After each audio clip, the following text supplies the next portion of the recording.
உறுப்பினர் G K மணி அவர்கள். மாண்புமிகு பேரவைத் தலைவர் அவர்களே, சம்சாரம் இல்லாமல் மனிதன் வாழலாம், மின்சாரம் இல்லாமல் வாழ முடியாது. தாயின் கருவறை பரிசோதனையிலிருந்து கல்லறை வரை, அதாவது கருவறையிலிருந்து கல்லறை வரை மின் பயன்பாடு நாளுக்கு நாள் அதிகரித்து வருகிறது. குறிப்பாக 2022ஆம் ஆண்டு தமிழ்நாட்டில் மின் நுகர்வோர் 3,24,65,000 பேர்.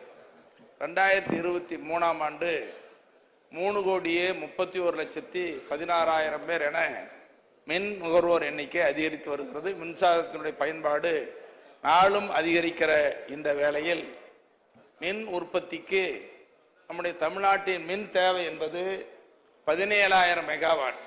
ஆனால் தமிழ்நாட்டின் மின் உற்பத்தி 16,915. மீதி இருப்பதை நாம் வெளியில வாங்கிக் கொள்கிறோம்.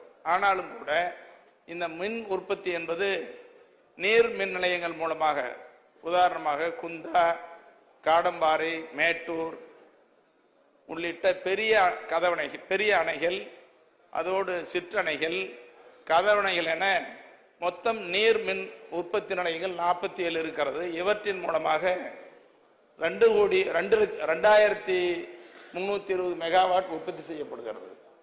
அதை தவிர அனல் மின் நிலையங்கள் மூலமாக 4,320 மெகாவாட் உற்பத்தி செய்யப்படுகிறது.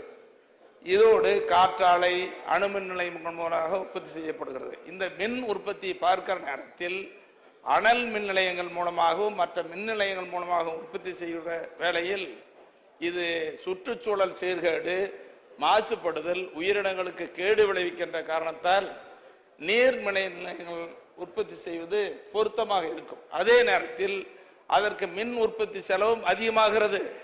அதோடு மின்கட்டண உயர்வும் இருக்கின்ற காரணத்தால் செலவு குறைவாக, எந்த பாதிப்பும் இல்லாத இந்த நீர் மின் நிலையங்கள் மூலமாக உற்பத்தி தேவை என்பதை கருத்தில் கொண்டுதான் பெண்ணாகரம் பகுதியில் காவிரி ஆற்றின் குறுக்கே ஒகேனக்கல்லில் கனமழை பெய்கிற நேரத்தில் வெள்ளப்பெருக்கு அதிகரித்து வருகிறது.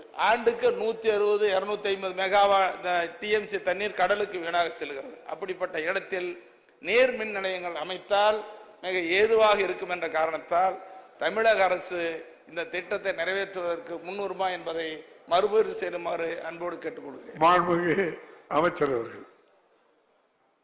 மாண்புமிகு பேரவைத் தலைவர்களே, மாண்புமிகு உறுப்பினர் மணி அவர்கள் மின்சாரத்தினுடைய தேவையை மிக சிறப்பாக அவர்கள் வலியுறுத்தி இருக்கிறார்கள்.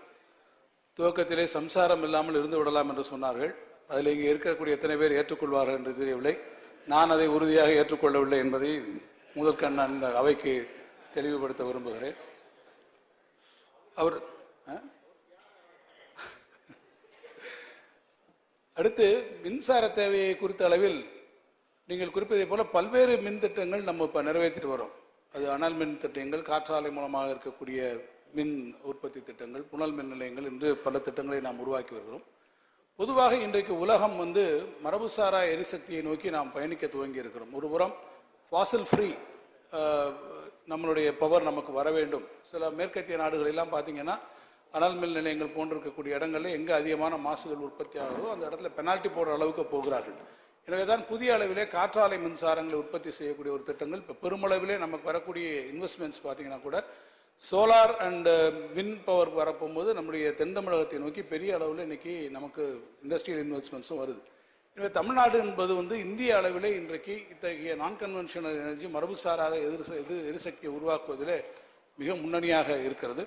குறிப்பாக நீங்கள் சொன்னதை போல இப்போ புனல் மின் திட்டங்கள், நம்முடைய புனல் மின் திட்டங்களுக்கு தமிழ்நாடு அரசு, நம்முடைய மாண்புமிகு முதலமைச்சருடைய தலைமையில் அமைந்திருக்கக்கூடிய இந்த அரசு இப்போது மிகுந்த முக்கியத்துவம் கொடுக்கிறது. குறிப்பாக குந்தா நீரேற்று புனல் மின் திட்டம், கொல்லிமலை புனல் மின் திட்டம் ரெண்டுமே இப்போ அந்த ரெண்டு முக்கியமான திட்டங்கள் நடைமுறையில் இருக்கிறது. இப்போ கொஞ்ச நாளைக்கு முன்னாடி ஒரு கொள்கை முடிவு எடுத்து இத்தகைய திட்டங்களை உருவாக்குவதற்கு மேல்பவானி நீலகிரி, சாண்டிநல்லா நீலகிரி, சீகூர் நீலகிரி இந்த 3 திட்டங்களும் என்டிபிசி மூலமாக செய்வதற்கு அரசு ஒரு ஒப்புதல் அளித்திருக்கிறது. இது தவிர PPP model, public private participation, பொது தனியார் கூட்டமைப்பின் மூலமாக 13/12/2023 தேதியில் இருக்கக்கூடிய அரசாணை எண் 106 படி கொள்கை ரீதியிலான ஒரு முடிவினை எடுத்து மேல்பவானி நீலகிரி,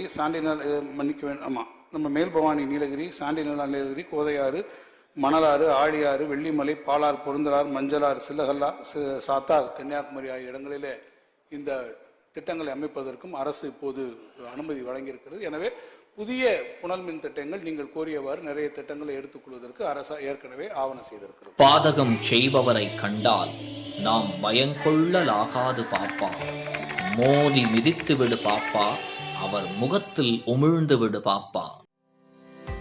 அண்மை செய்திகளை உடனுக்குடன் தெரிந்து கொள்ள இணைந்திருங்கள் இயம்நாடு தொலைக்காட்சியுடன்.